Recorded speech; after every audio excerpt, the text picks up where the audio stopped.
This is a difficult one. Okay. Oh, that's It's fine. fine. Yeah. It's part of the nature that you're talking about. Welcome to the show. Oh God, this is a yeah.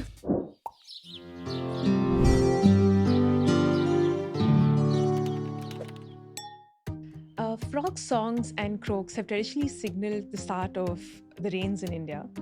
And India is home to a diverse species of frogs and toads, with over 170 of them found in the Western Ghats alone, this rich, dramatic uh, biodiversity hotspot in our backyards.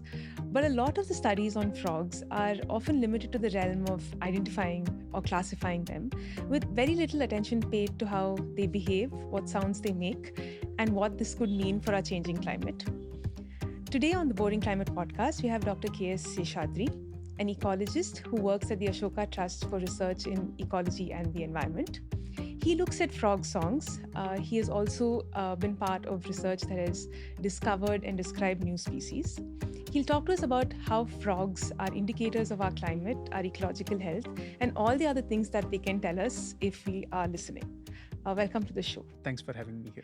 Right. So, to kind of ground our listeners, to talk about why study frogs, what is their significance? Why do you study frogs? It's a wonderful question, and it's often I tell people that this is the most difficult question that I get asked. Personally, I study frogs because it's fascinating, and being trained as an ecologist, I've always been fascinated with trying to understand why what nature is and why nature works that way. But that's only one of the reasons why we should study frogs. We would want to care about frogs for multiple reasons. One of them being that they're smart and they're pretty and they do a lot of fascinating things. One of the thought exercises that I do with people is ask them, when was the last time you saw a frog? And this usually gets people thinking about, oh, frogs. Mm. And obviously the next question, usually, not obviously, usually the next question is, ooh, frogs, why should I care about them? And I try and answer this question in multiple ways depending on who it is that asked me this question. And very typically, I start with saying frogs are important because they are part of the ecosystem and every organism is an important thing. And a very good analogy for this is the rivets in an airplane Mm. thought experiment that we talk about. And if you thought of every species as a rivet that's holding an airplane together, and you could start pulling out rivets in an airplane and the plane keeps functioning, and there'll be that one critical rivet that you pull out which will sort of make the airplane fall apart. And amphibians are sort of that pivotal link that's holding the system Mm. together, because everything from a snake to a bird depends on frogs, and frogs in turn depend on insects. Mm. Insects eat plants, and therefore you have the whole ecosystem that's functional. But what's happening today in terms of how we are progressing as a society is that amphibians are sort of falling beyond, or sort of lagging behind in our everyday thought. We don't think about frogs when we talk about conservation. We don't think about frogs as important. Mm. Whereas you have charismatic animals like tigers or pandas that get you all the attention, frogs are, if not more, they're equally important for an ecosystem to function. And we have gone ahead and rapidly changed our environment. Cities are a great place where earlier in our own childhoods, I recall seeing all these bullfrogs that would change color croaking at the night. Mm. I didn't pay attention to it much back then, but today I realize that they're gone from the city. Mm. And with them, you have lost this aesthetic value of sleeping to frog sounds. Today, you can only sleep to traffic noises, Mm. or your annoying neighbor playing music. Mm. And you also have other ecosystem functions that you're losing out in agriculture areas, for example. With pesticide use, frogs are getting fewer and fewer, and they're not eating all the insects that they used to Mm. eat. In terms of, if you move to forest, we have sort of degraded a lot of forest habitats. We have built in more dams, we have built in more roads, and all of this is changing the environment for them, and it's changing it in a speed at which they're not adapted to coping with it. And of course, overshadowing all of this is the climate crisis that we have today. Amphibians being indicator species because they react, or they respond to changes in the environmental temperature, and of course rainfall. And frog calls are sort of synonymous with the arrival of the monsoon. And in fact, this is not something new. If you go back into our cultural history, there's a phrase in the Rig Veda which talks about arrival of the rains, and how and the context is in, I think, praising the rain god. Mm. but it sort of narrates incidents where with the monsoon the frogs start emerging out, Hmm. and there are detailed descriptions of how these frogs look like. So there's one frog which is green and has patches, the other frog has this particular shape, and it goes on to describe these frog vocalizations. Hmm. One bellows like a cow and one bleats like a goat. Hmm.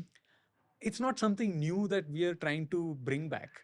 Historically, we've always had frogs around us. We lived with Hmm. frogs amidst us. But today, that sort of connection is in a way broken. And what might be important, the first step in trying to bring attention back on amphibians is to understand them. Hmm. Eh, To understand them, you need to first acknowledge that they're there and acknowledge that we know so little about them. Once you do those two things, you can start building this narrative of how frogs can fit in our everyday life. Hmm. Sleeping peacefully at night is one example that I often use. The other more economics point of view is frogs have these chemical properties on them, antimicrobial peptides. These are protein chains which might have antibacterial or antimicrobial properties. Hmm. And and who knows, in the future the next big discovery, the next big cure for a disease might come from amphibians, and therefore it's important to conserve them, although we don't necessarily see immediate value in why frogs should be around us. And this is not a it's not a simple process, and it's not a overnight thing also, and there's no magic bullet in trying to get people to conserve these frogs. One could start with getting updated about themselves, about amphibians. One could talk to another person about frogs, attend workshops. There are plenty of workshops that happen today. There could also be things one could do from a design angle of how to plan cities or how to plan developmental activities, how to plan our urban Hmm. landscapes. We could make them biodiversity friendly. Hmm. We could potentially change a few things, a Hmm. little inconvenience here and there maybe, but it would all lead to a long term gain in terms of having amphibians around us. Hmm. And as a scientist, a lot of reasons why we should study frogs is we can learn a lot about the natural world, and perhaps a little bit about ourselves in trying to understand how similar frogs are to humans. After all, Hmm. we all go back to the same ancestor, and there's so much overlap in terms of what frogs do and what Hmm. we do in our everyday lives. And I think that's what keeps me going in terms of why I study frogs and why I tell everyone else I meet on why they should be Hmm. studying it too and why they should care about it. Right. I'll kind of zoom in on the functional role that they play. And this Mhm. was in one of your studies where you analyzed their stomach contents in frogs that were in the fields of South India. Yeah. And you found some interesting results about how they are pest controllers. Could you tell us more? Yes, and before I get into the details of the study, amphibians, as we broadly call them, are what are technically referred to as ectotherms. Hmm. Their body temperature closely matches that of the environment, and amphibians are of three kinds. The one that we are all familiar in India are what we call as frogs and toads. Hmm. They're grouped under the order Anura, and then there are Sicilians. These are legless amphibians. They look like snakes and they live underground, and you Hmm. get many of them in the Western Ghats and parts of India. In fact, you do see them in Bangalore. Hmm. These are called Sicilians, and or gymnophiona is the technical term for them. And then you have the salamanders and newts, which are chordata. They have Hmm. a backbone and they kind of look like a lizard, and they're more primitive to other groups of Hmm. relative to the other groups of amphibians. We have two species of them in India, both of them in the Himalaya. Hmm. When we talk about amphibians, or when I talk to you about amphibians in this study, I'm referring to frogs and toads. Right. And evolutionarily, frogs and toads are not very different. Toads look a little different. They have rough and warty skin.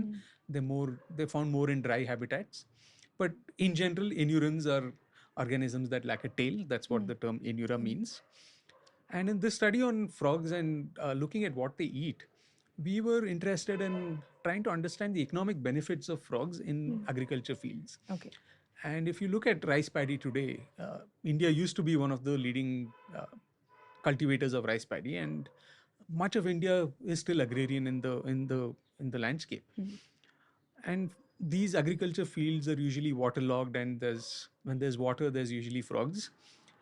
But what we see increasingly happening in agriculture fields is there's a very strong shift towards use of pesticides and chemical inputs. Right. And that sort of was the context in which we wanted to examine how frogs can help us Hmm. offset this cost. And what we did was surveyed, and this was done in the district of Tirunelveli. We looked at what species are found in these paddy fields, and we then picked the most common frog. And there's a way of studying their diet. Historically, they would just kill the frog and look at what the stomach contents were. We took an ethical approach to it, and we did something called a stomach flushing. You basically inject a small cannula in their mouth and inject distilled water, and everything comes out. You put a sieve, the kind of sieve that you make your tea out of, and then you collect all the insects and stick them under a microscope, and you'll know what they're eating. What we found was that the two most abundant species in these paddy fields are eating a lot of insects in about 2 hours. So if you assume that evening is when they start eating, and we did a study within 2 hours of sunset, each individual had potentially ate about 1,000 arthropods. Okay. These could be flying mosquitoes, these could be spiders, these could be ants. And in the two species that we studied, there were very clear differences in what they were eating. One group of frogs, we call them as microhylids or narrow-mouthed frogs. They are more of a sit and wait predators. So they typically sit along the edge of the paddy field and they're waiting for something to pass by and they grab onto it. And the other one was a fijirwari, a cricket frog as we call it. These frogs tend to be a little more mobile, and they were found in vegetation that's around the bund of the paddy field. And they were eating a lot more of the flying insects. And within this one agriculture field, we were seeing very clear differences on what the frogs are doing. And although the plan was to calculate the economic benefits of it, we didn't really get to do that because there was so many variations in the amount of chemical inputs each farmer puts and all that. But the study was a start in terms of looking at what are the frogs in paddy fields and how potentially they might be helping us offset the costs. So where I see this going in terms of being useful to us is trying to make our agro ecosystems a little more biodiversity friendly. And it could involve practices like having a little bit of vegetation on the tank pond and letting the frogs be. And without even what we call as intangible benefits, they might already be giving us this ecosystem service in controlling potential prey. They may not be as effective as your chemical inputs, which have been tested and they're known to work. But having frogs in the paddy fields also means you bring in a lot more biodiversity there. You might get a kingfisher that eats on the frog. Of course, you will end up getting snakes, but a lot of the agricultural areas, people don't really venture out at night for agriculture, so it may not be a threat. But definitely brings in a lot more biodiversity, and having frogs is a good thing there. We get into how you study frogs, and to start that, can you tell us a bit about how you discovered this new species when you were doing your PhD? Studying frogs is a fascinating thing, and I perhaps ended up studying frogs completely by accident, so to speak, or it wasn't my intention to study frogs. One of my colleagues who is my mentor was going out to study frogs in the Western Ghats, and I met him in his office and said I want to study frogs and I want to do something about nature is what I approached him for. And he sat me down, gave me a presentation on why study frogs and how frogs are fascinating. And the first study I did on amphibians was on looking at how roads passing through forest habitats impact amphibians. And we did the study on roadkills. Vehicles move through forested areas, animals like frogs get crushed by moving vehicles. And we did this work in a place called Katlekan in the Western Ghats, near the famous Jog Falls area. What we found was the road segment that's passing through the forest has a lot more diversity of roadkills and a lot more number of roadkills compared to roads that pass through agriculture fields. The number of roadkills was not statistically different between three different habitats, but the diversity was different. So obviously, if you're going through a forest, there is a lot more diversity of amphibians in the forest, and you encounter more roadkills. But what this work taught me was that studying frogs can be a very difficult thing because you're working in the monsoon. Typically, that's when frogs are most active, and you're working in the night because that again is when the frogs are active. And this combination, coupled with working sometimes inside tiger reserves where you have tigers and elephants roaming around, can make it challenging. But that also, the way I see it is that's the fun part of why we study frogs. And you do require a little bit of a craziness to go out and do this every night. But a lot of the work that I do on amphibians has mostly been observational. The most fancy sophisticated tool I've used is a notebook and a pencil. And we use a pencil because when it rains in the forest, the pencil doesn't get erased or the ink doesn't smudge. And these are some of the basic requirements that we, of course, a good torch and colleagues who are not scared and afraid of venturing in the dark. Yeah. And this is sort of the basic thing that we do when we study frogs. Of course, we do things like we do use sound recorders, we do use a computer to analyze data, and there are other techniques that we use, but fundamentally all it takes is go out there, venture out, and pay attention to some of the frog calls and look at them and observe them. Yeah.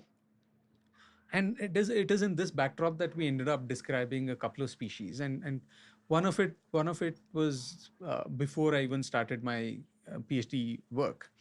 And this happened completely by accident. I was working in the forest canopy, and I was actually studying epiphytes. Epiphytes are plants that grow on other plants, and every day we would venture out into the forest, climb 30-40 meter tall trees.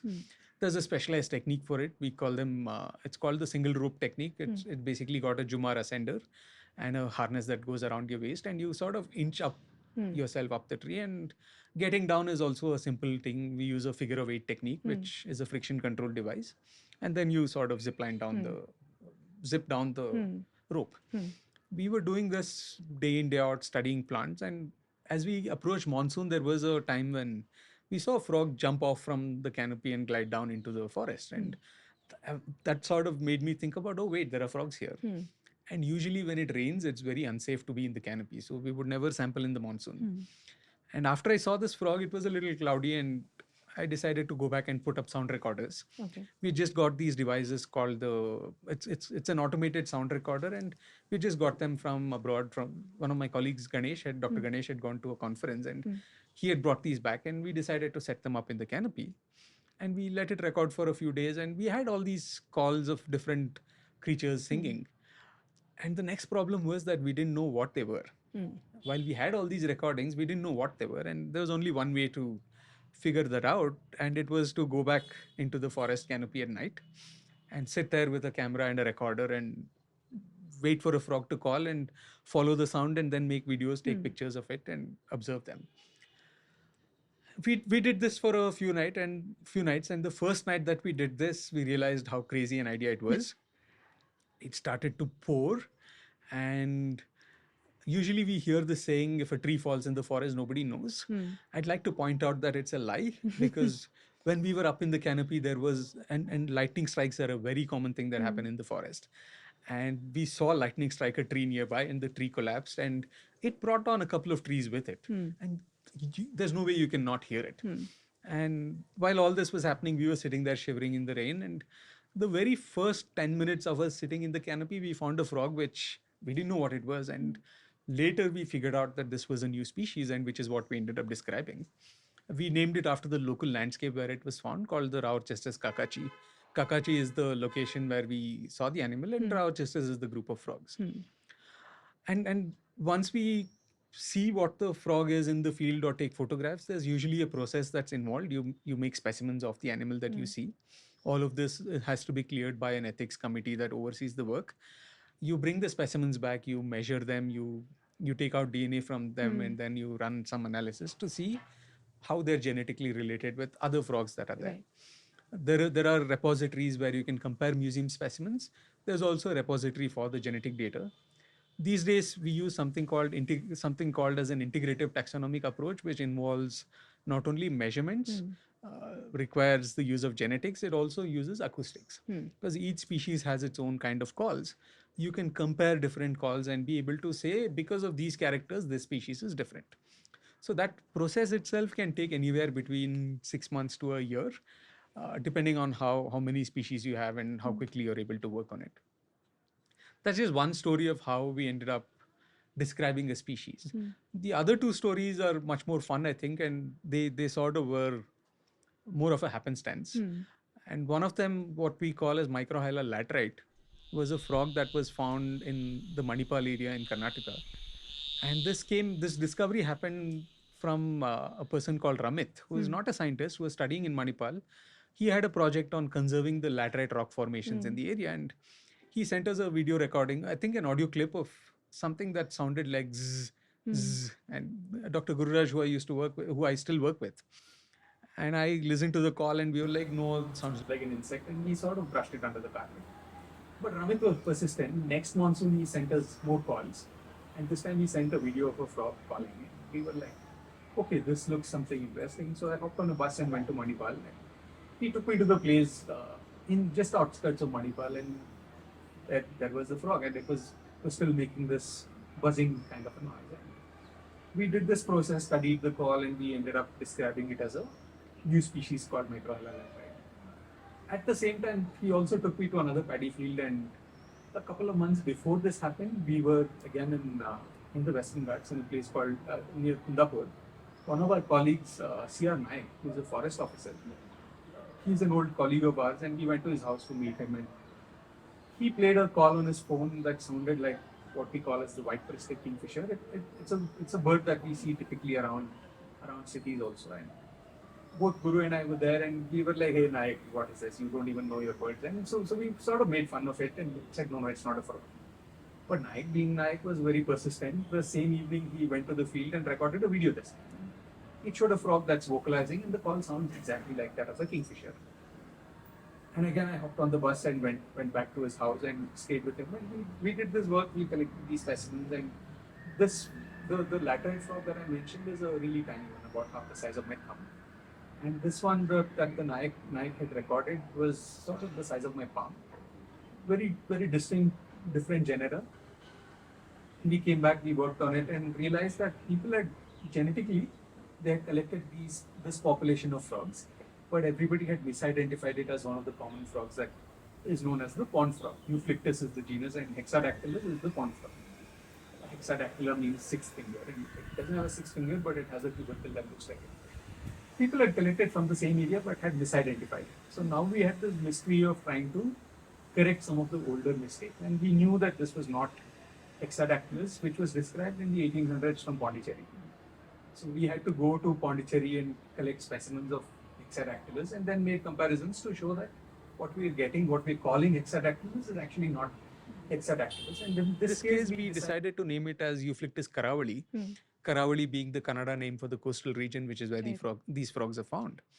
And in both cases, Laterite and Karaavali, Ramit Singhal and C.R. Naik were authors in this work. Mm. And it sort of goes to show how a lot of science gets done by non-scientists, and oftentimes we end up not including them in the process of doing science. And today, citizen science is a very big buzzword. A lot of what happens in citizen science is people collect data, and there their role ends. They're not involved in anything that happens after.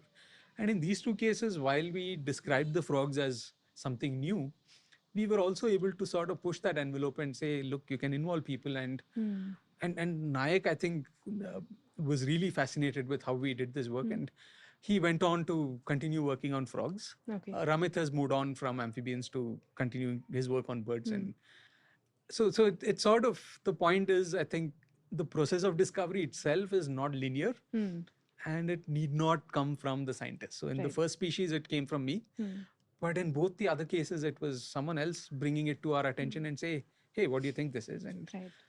which is where being open to what is around you, I think, is important. And in both C.R. Naik's case and in Ramit's case, Manipal and Kundapura, these are well populated towns, and people have worked in these areas. Yeah. It's not like we went into some remote jungle.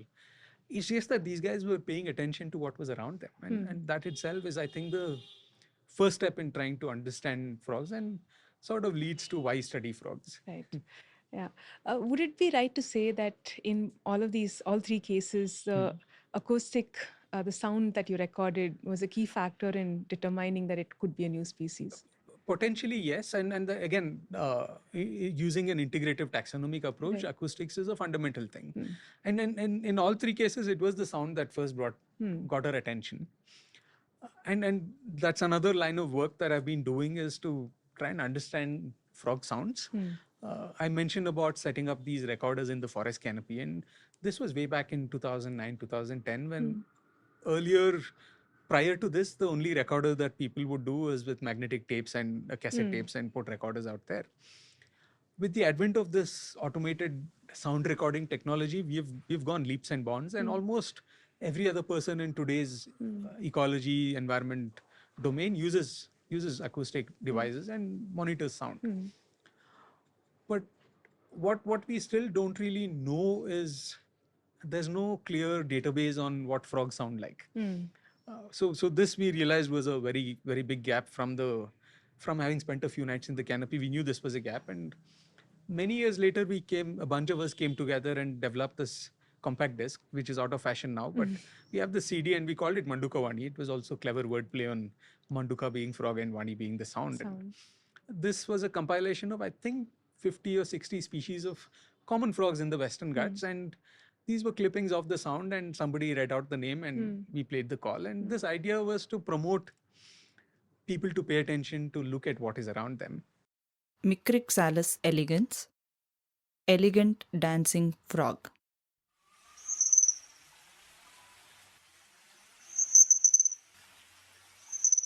Well, that was one line of work that I did. The other line of work again came from a student uh, who listened to frogs in Satara, I think in Maharashtra, and he came back and said, I saw this frog. It has two different kinds of calls.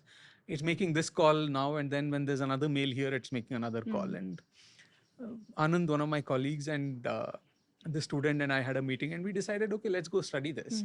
And the idea was to go back to field and get enough recordings of these frogs and look at what context they're making these calls in. More of a exploratory approach in trying to figure out what these animals do. So Shikara, the student, went out and got these recordings, and he came back with very clear evidence that when the male is alone, it's making a single note call.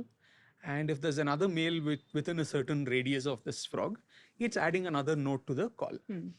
And we were like, okay, this is fascinating. We did a bunch of statistical tests. We compared the calls, and we wanted to go to another location in the Western Ghats, study a related species, and then compare how the calls might be different. Unfortunately, this is when the COVID lockdown started, and Shikara couldn't move. And in between, when they lifted the lockdown, he moved to a place in Sirsi. But then the people didn't want us to go around into the village and study things. So he was stuck in a guest house that we had arranged for ourselves. And while being stuck there, he observed other frogs, which also were doing this. So we ended up having a experiment handed out to us, where we had two groups of frogs. One is a little more older, and when I say older, they evolved much earlier compared to the other one, which is a bush frog. And bush frogs, we know, are a much more recent of a lineage. And we had two groups of frogs that were doing very similar things, or so we thought. So our study involved mapping out what is the acoustic repertoire. Repertoire is basically like vocabulary, different types of sounds. In the older evolved frog, which we call Nyctibatrachus, there were two calls. It would make one call, and then if it was another male, it would add another call to it. But in the bush frog, Pseudophylotus amboli as we call it, it ended up having 6 different types of calls. And it would make 3 of them when it was alone, or maybe it was 4. And it would make the remaining 2 of them only when it is in physical conflict with another male. So we could sort of map out these broad word choices, like which are used in certain contexts and not used at all in some other context. And Shikara did a bunch of recordings, and we were able to sort of, using information theory approaches, show that adding the second note in the first species, adding the second note was actually enhancing the information complexity that was being communicated. In the second case, the first 3 or 4 set of calls were all equally similar in the information they were conveying. But in the latter half, when they were switching to a different note type, the amount of information being sent was changing, which meant that these frogs are also able to distinguish between vocalizations, and they're able to understand context. And what we then did was, Shikara came up with this analytical technique to look for syntax, whether these different notes that were strung together in a 1-minute recording, were they at random, or was there some pattern in how these syllables were being added to? It's like how we use English grammar. I use the word the in only specific cases. Correct. If I use the word the in all the wrong places, it doesn't make any Yeah. sense. And what we did was compare these note types. We using sound analysis software, we were able to tag them. We called them different notes. And what we could see was certain notes were emitted in certain contexts, which tells us that these frogs, again, half the size of my thumb, which evolved 50, 60 million years ago, are able to figure out what is around them, and they're sort of they kind of they know who their audience are, and they're talking to their audience. Right. It's kind of fascinating, and I think it blew all our minds. And when we wrote this paper, and papers usually go through a process of peer review and all that, one of the reviewers was like, the until now we always thought that frog calls were a croak upon itself. So if I croak now, the next thing that I will do is croak again. And here we were showing that it has complex vocabulary, so to speak, or syntax. Syntax is probably the correct word, which was thought to be limited for higher order primates like chimpanzees and humans. And here we are showing it in amphibians. So while the science part of it is very fascinating, it's also kind of a humbling experience to tell us that, okay, you're not on top of everything else. There are other organisms that are equally capable of Right. doing these things. And this is sort of where the work stands now. Hopefully we would be able to bridge the other half of the story in terms of how the animals perceive the sound. We're going with this notion that because there are different sounds, the other must be able to understand it.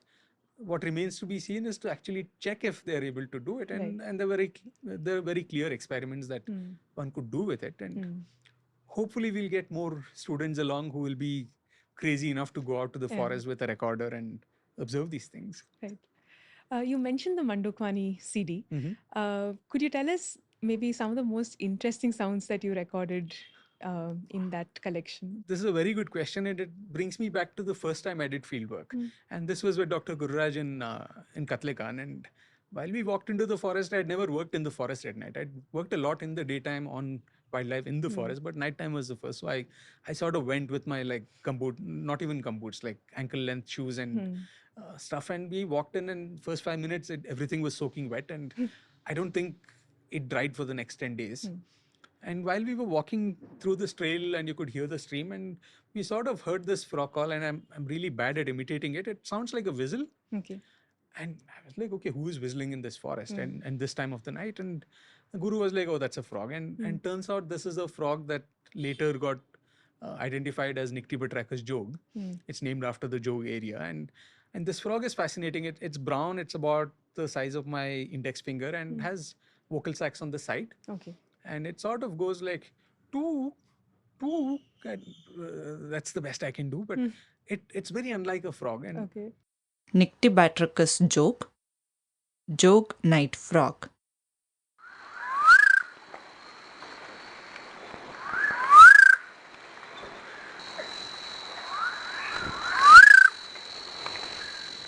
we saw them having a lot of fascinating behavior.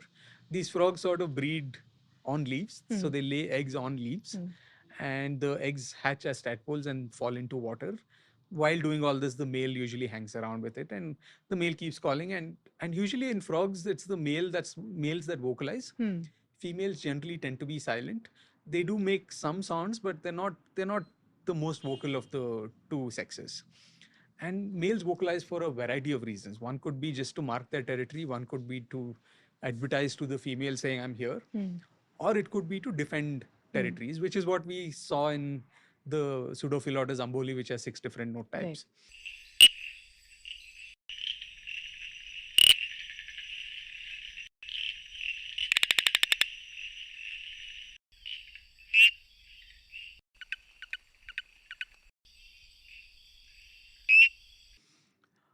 The other fascinating thing is, of course, my favorite is the buzzing sound of Microhyla laterite, which led to another side discovery, completely out of having seen this frog. Yeah. We do this. I'll sort of. It's a longer digression of a story, but we do this workshop in Bisley. Bisley is a small village in Sakleshpur, and it's basically we spend 2 days every year to observe frogs and train people to observe frogs. This was the 13th edition that we concluded in July. While we were doing one of these walks, I think it was 2015 or 2016, just after I had listened to the microalga laterite. We were there in the field next to a community hall, and we used to do this bare bones. The community hall had like broken windows, leaking roofs. We would all stay there. We would carry our own plates and tumblers. There's one old man and a wife who would cook for us, so it was very basic. And around the community hall is where we would go look for frogs, and it would pour cats and dogs. While out there, we heard the same buzzing sound. And having heard this before in Manipal, I was like, wait a minute, this sounds like the frog that we have seen.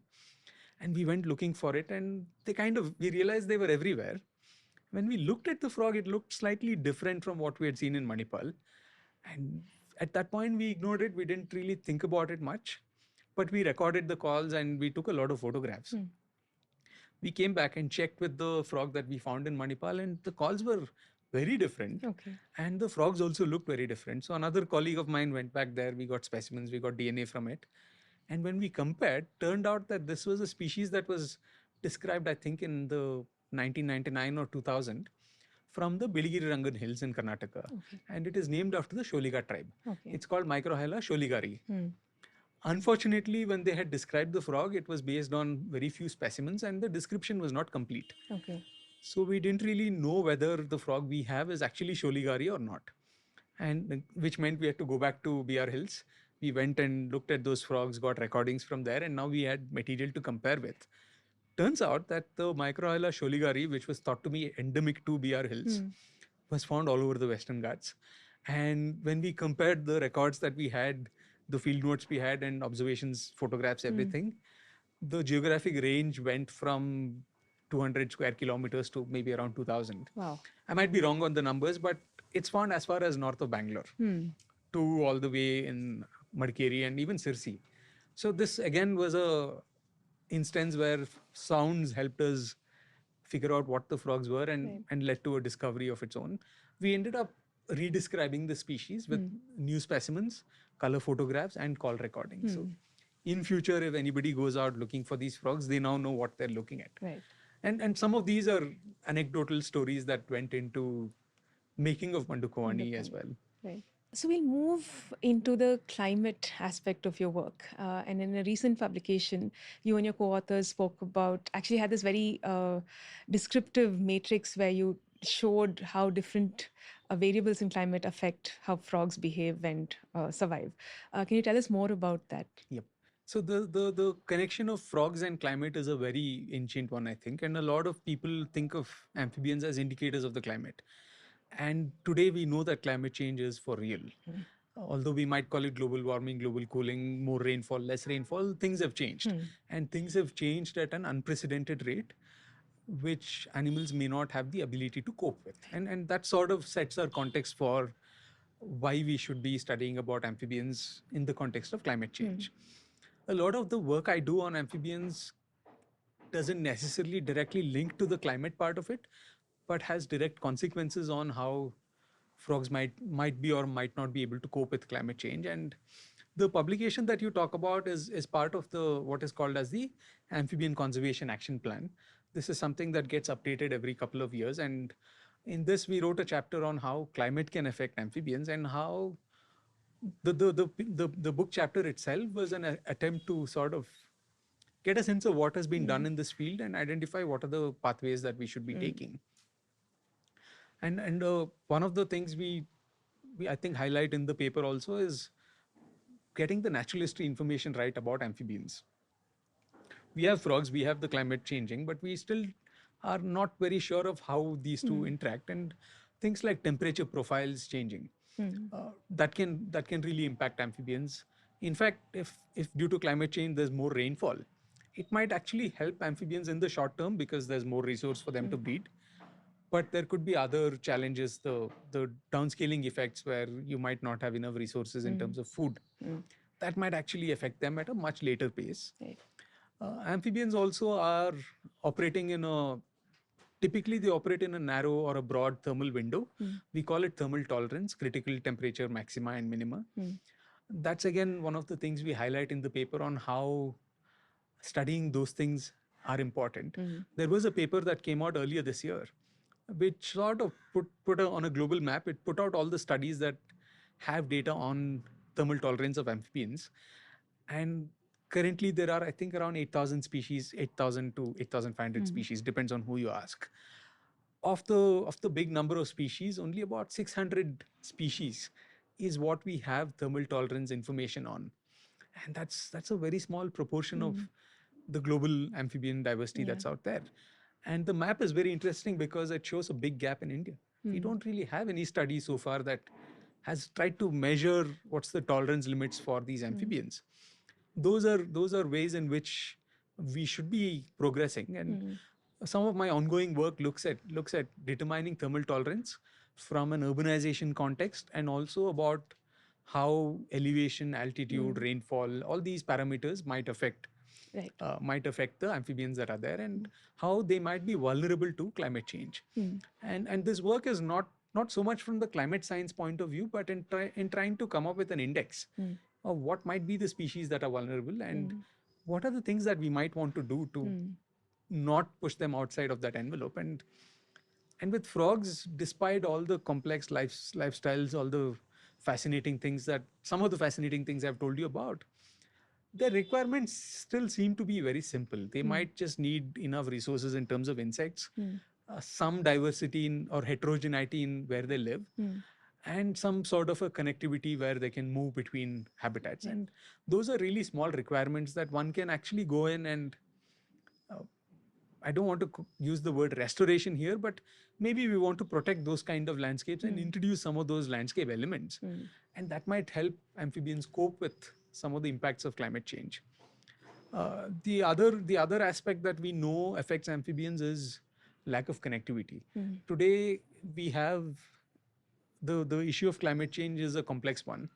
And usually with some of the drivers for amphibian decline, population decline and extinction, these are two very distinct things.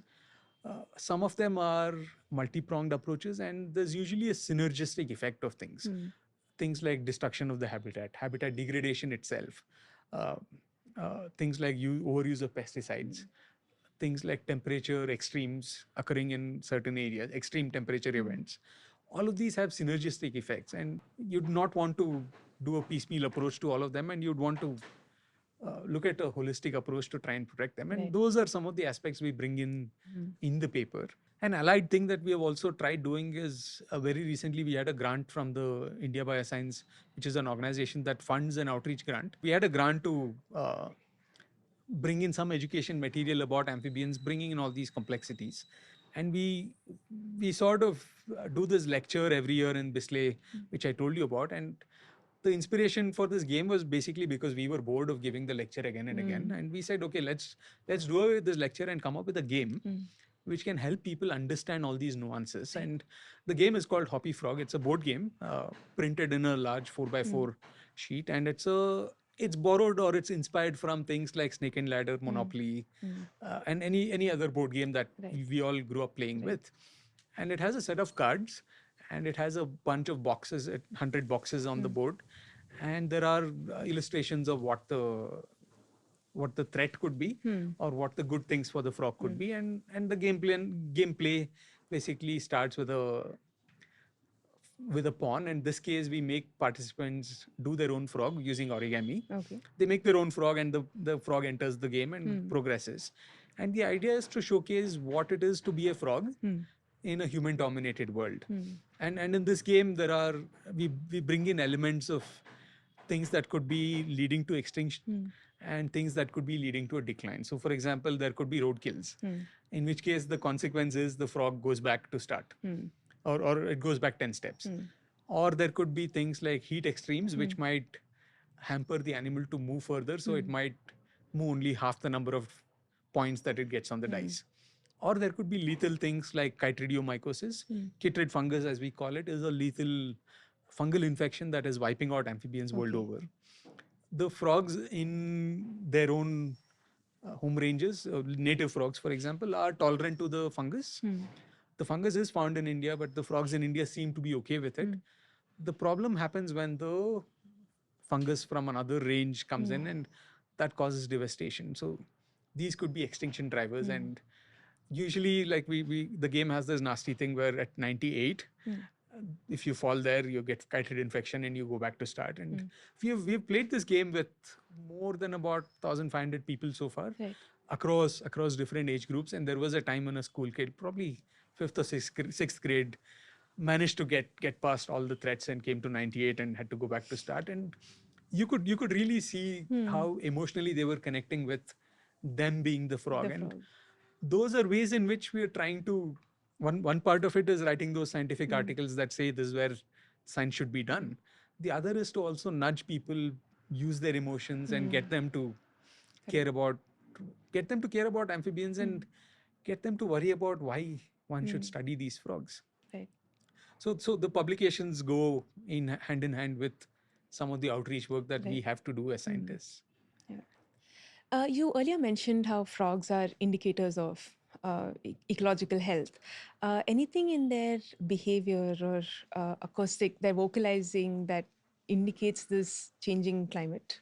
This is a very good question, and again, I will go back to this standard answer of how little we know about amphibians. Mm. And I think other parts of the world there have been attempts. Mm. Australia, for example, there is a very good database of how frog calls are changing over seasons, Right.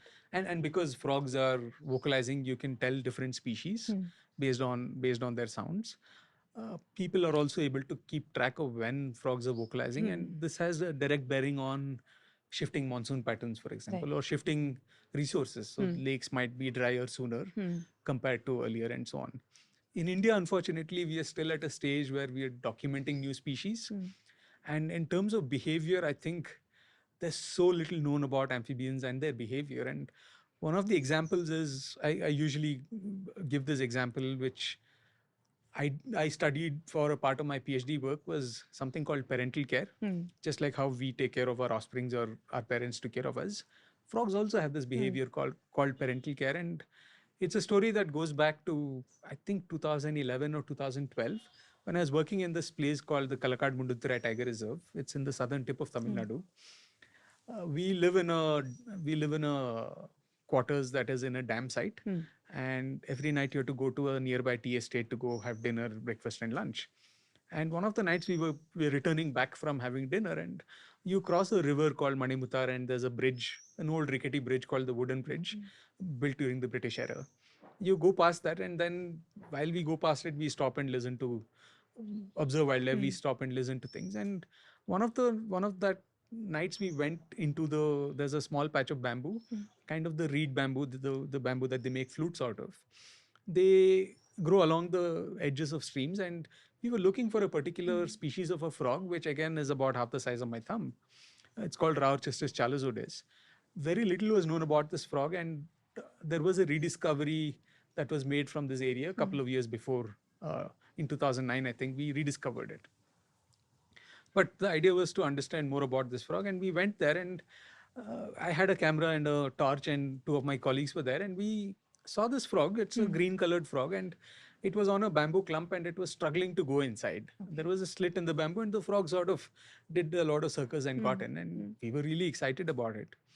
And being scientists, we did the next best thing. When the frog got in, and we're like, okay, what is the frog Mm. doing? Why was it inside the bamboo? And there's only one way to find Mm. out. So we came back the next morning, cut the bamboo open carefully, Mm. and then we saw there was a frog sitting inside. Mm. We knew it was the male because it was vocalizing. Mm. And in most amphibians, in most frogs, Mm. the males are smaller than the females. Mm.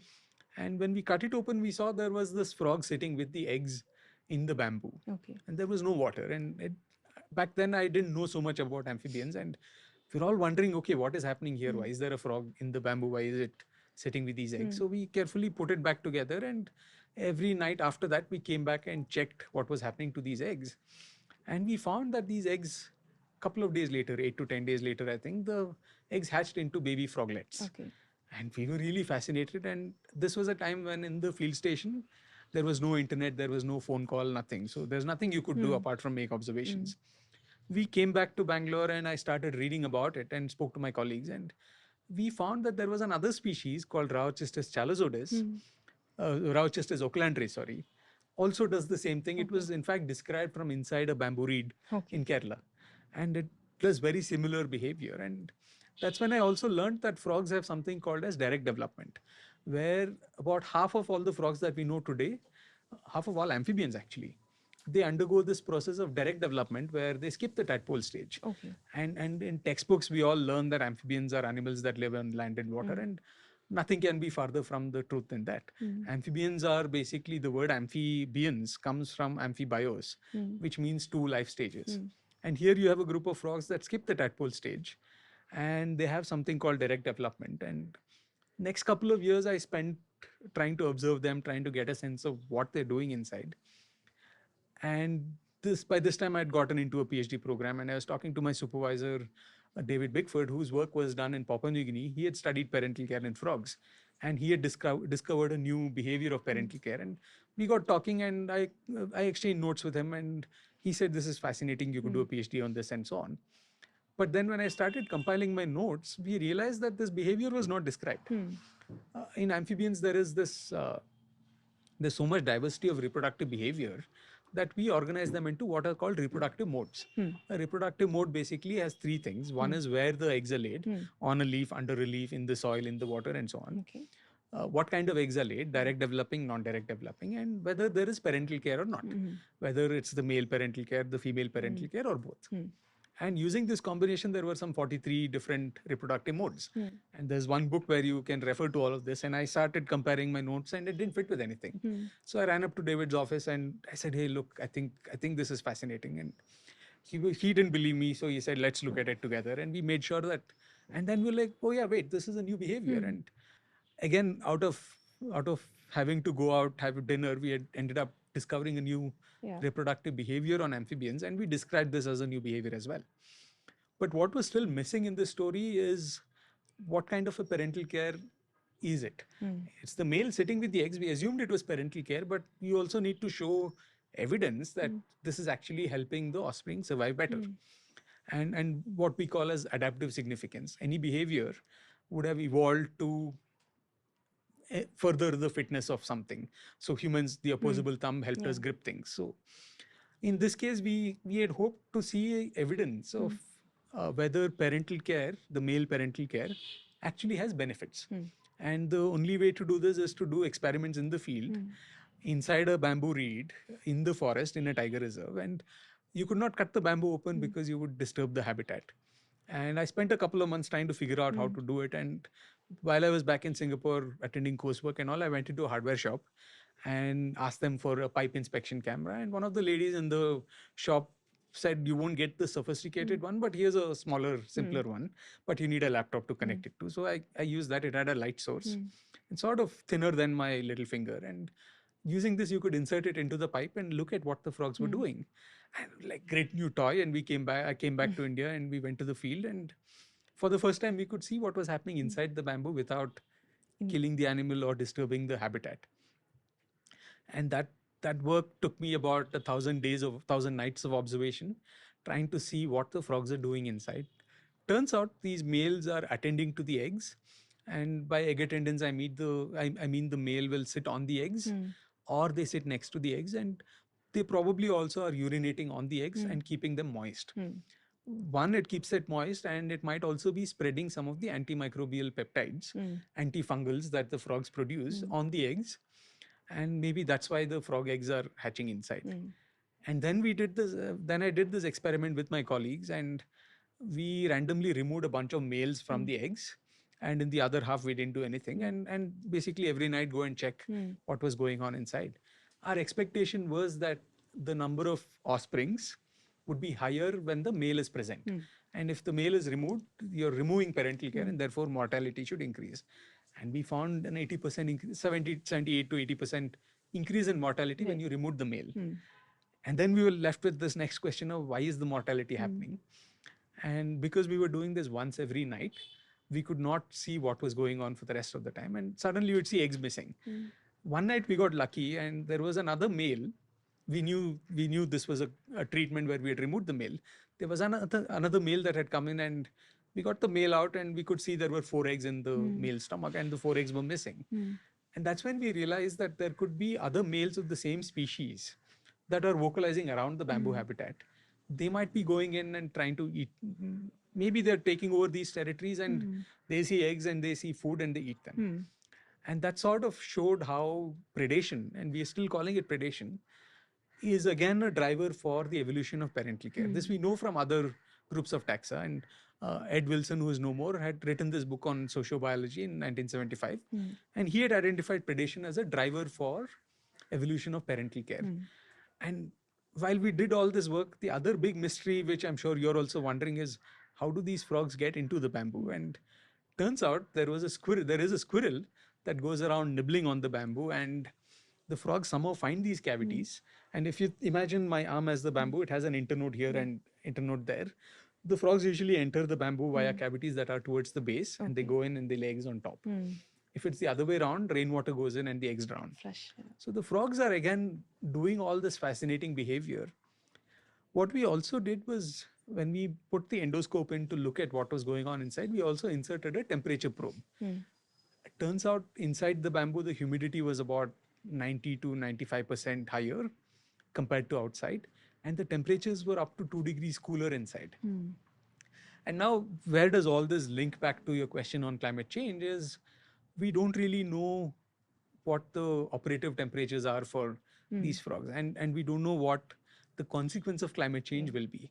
Fortunately for this species, the mountain tops are thought to be receiving more rainfall. So it may not negatively affect them. So all of this work that I described to you was done in around 2017. And unfortunately, it's in the intervening period, very little work has been done on parental care itself on amphibians. And in fact, we don't even know whether species have parental care or not. And the way I see forward in terms of having to deal with climate change, the first step would be to have more people going out and studying animal behavior, especially amphibians, Right. and try and understand what the system is before we venture out to try and protect them or conserve them. Right. And I think that's where the direction should be. Right. Like you established how there is a gap in Correct. our understanding and in Indian work on Indian amphibians, so to say. My question is, what would you say are the real world implications of your work, and how could it maybe guide policy or more investment in making this research scale up? You asked a very valid question in terms of what's the real world use of studying frogs. And I think there's more than one ways to make that real world connection happen. The easiest, of course, is to pull on the heartstrings of people and try and get them emotionally connected with amphibians and start paying attention to them. And that usually gets them to ask more questions. And once you've got somebody curious, you've got them hooked, and hopefully they might be related to a policymaker, they might be a policymaker themselves, or they might have a lot of money and don't know what to do with it. And that's one way where you can influence how conservation gets done. The other might be to sort of more relevant in the local scale is, again, I go back to this bamboo frog story. When I was doing this work, the forest department permission was given to me from that you can enter the forest from 6 a.m. to 6 p.m. And unfortunately, frogs are all active at night. And I had to go explain to the park ranger, that the range forest officer there, that these frogs are active at night. I have to go at night and you have to make this exemption. And when I was talking to him, I said I study frogs, and his reaction was he had this stupefied look on him, and he said, "Oh, there are frogs here or what?" And it took me by surprise, because there I was studying an endemic frog that's found nowhere else on earth. There's a bamboo plant in which the frogs breed, which again is found nowhere else on earth. And there's a squirrel that's making all this happen, which again is found nowhere else on earth. And if at all I see a real world policy shift that needs to happen, it should happen at this ground level or the grassroots level, where the management of a protected area, for example, should shift from just focusing on tigers and assuming that everything else is fine, to start valuing some of these things that we have. You have frogs, you have parental care behavior, and it's a cool story to tell. And while I want this grassroots level shift to happen at a broader scale, we could potentially use this story to restore some of the forest restore some of the habitats inside the forest. Kalakad Munnathura Tiger Reserve, where I continue to work, has this tea estate where we would pass through every night, and the tea estate lease got over, and it's getting over in 2028, but people have started abandoning the process. Now, the fate of what is happening to this 3,000 hectares of tea, which is in the prime core area of a wet evergreen forest, remains unknown. And what we are doing currently is working with the forest department and developing sort of a detailed project report to try and restore these habitats which were once forests 100 years ago, and now they've been tea estates for about 100 years, to bring them back ecologically to a benchmark of what the forest might have been. And to do this, we have different lines of evidence. So we have a colleague of mine who is monitoring these forests for the last 35 years, and we know exactly what species flowers when, we know when the fruit sets are, we know the composition of the forest. And we also know, by virtue of studying in that landscape, we know what the habitats are like, and we know what species are found in each of these habitats. So you could fit all of these things in like a jigsaw puzzle, and hopefully when we come up with a restoration plan, it's not just about tigers, it's not just about trees, but it also includes less charismatic things like amphibians. And again, this is where the bamboo habitats can be ecologically restored or facilitated, so that you have a larger policy level shift in terms of how one should restore these abandoned tea plantations. In terms of agriculture areas, or in terms of cities that are around us, there's a very good opportunity for a lot of us who have our own little space, maybe apartment complexes or academic institutions, educational institutions, or even IT institutions where people work, have landscape designs where you could bring in some sort of an ecologically informed landscaping. Typically, you see date palm being planted in areas in Bangalore. While that might be a easy thing to do, you might want to start thinking about little ponds or having a little puddle in especially around lakes, for example. Lakes always have parks around them, and you could have temporary ponds where depressions where water gathers and frogs will start breeding in them. And eventually, you might want to start thinking about planning cities as if biodiversity also mattered. Right now, unfortunately, in Bangalore, we don't really plan for us also. But you could start thinking about these things, and using a frog as a hook might be a very easy thing to do. Is my belief so far. Right.